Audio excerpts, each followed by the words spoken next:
You've done a lot of work. You've done Paradise Killer, you've done Birdcage and Sentry, and those definitely show your evolution and the trajectory at which your Yeah. musical career has been going. What lies in the future for you? What is next for Barry Topping? Yeah, I have an album called The Needs, which is my first solo album since 2019.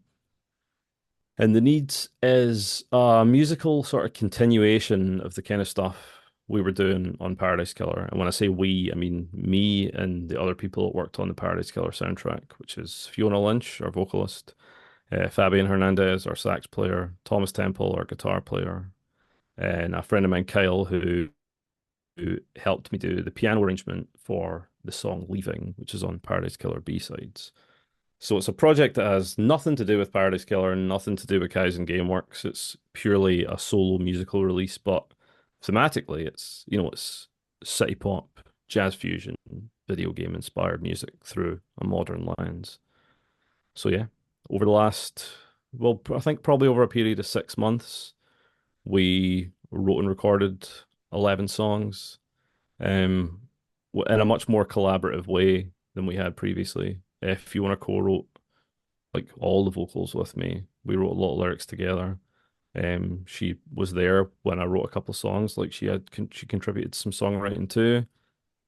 So it's a much more collaborative thing than Paradise Killer was. We also added a horn section, which is exciting. So Ellen There's going to be a ska Anderson. track, right? You ska. I don't. That's the one thing maybe that I've not covered yet. I was never a checkered Vans guy. I've never owned a pair of checkered Vans. I guess there's still time, but You're still so we got young.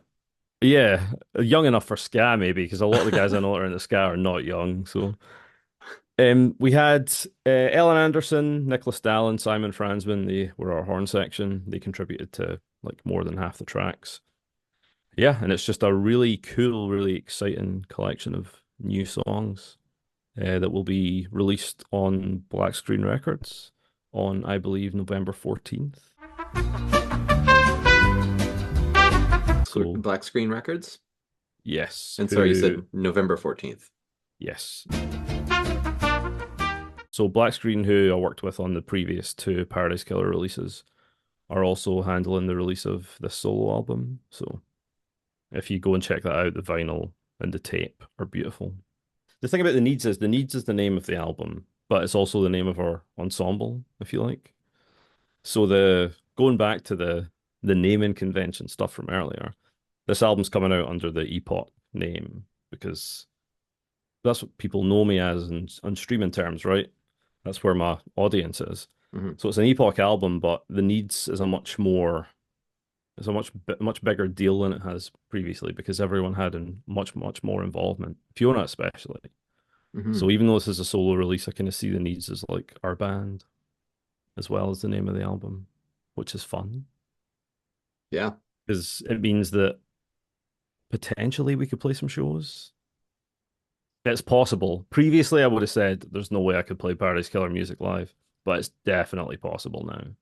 When we started on the Needs, that was one of our aims. Like, how do we take this project, this album, and spin it out into more opportunities? Because we all love working together and we love writing, city pop, jazz fusion, video game inspired music. Like it's just really fun and it's been great.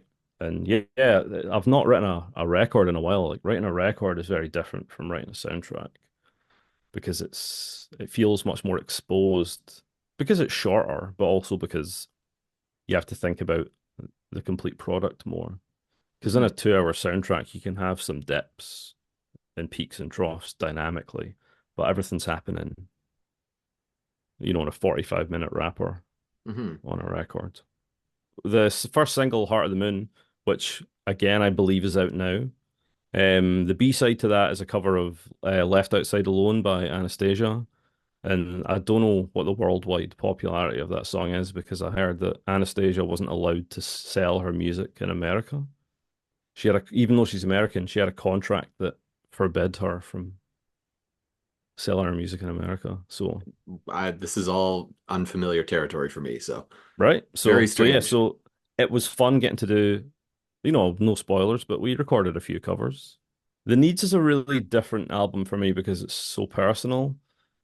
Like normally I'm writing about concepts. Like I said, I'm writing about stuff that I think is cool.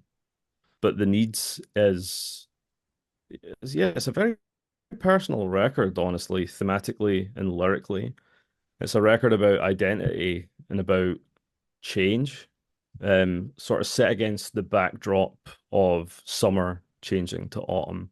Because one thing about Scotland is we really only have 2 seasons. We have a week of summer and then we have 11 and a half months of autumn, is basically how it works. So the weather is such a massive part of Scottish well-being, mentally as well as physically. So, I finally I thought it was a chance to write about my life and about things I've experienced and things, that I feel make up me. So it's kind of scary. Scary to have never written something personal and then to suddenly write something personal, especially because it's still quite veiled because it's set against, crazy music, right? But yeah, working on the Needs was extremely gratifying, not only because I had got to work to my own timetable, got to be my own boss, I got to oversee other people. Yeah, I just got to make it more about my own life and use that as a way to sort of process stuff that had happened in my life too. So I think I'd definitely like to keep bringing that sort of stuff to future projects. But, you know, I will always keep my solo stuff going, I think. I got some really good advice about that, that if music is your job, don't just do work all the time. Try and find time for personal stuff that isn't necessarily tied up in I need to get paid to live. I'm Yeah. super excited to hear it. I'm super excited for you, man. I think this is huge news, and I think it's going to be an incredible product. So kudos Cheers, to you on that, man. and kudos to everybody. I hope you guys have a chance to celebrate and Yeah. enjoy the I work that mean, you've done. I really, really like just want to give the people that I work with more of a chance to shine as well because they're all so talented. Like all the artwork for the album was drawn by Yanis, who's my development partner at Polygon Bird. Mhm. Because I love working with him. And like, I want people to be like, check this artwork out and check this saxophone solo out. Because yeah, there's so many talented folk out there. And I just, want to continue to be able to showcase that.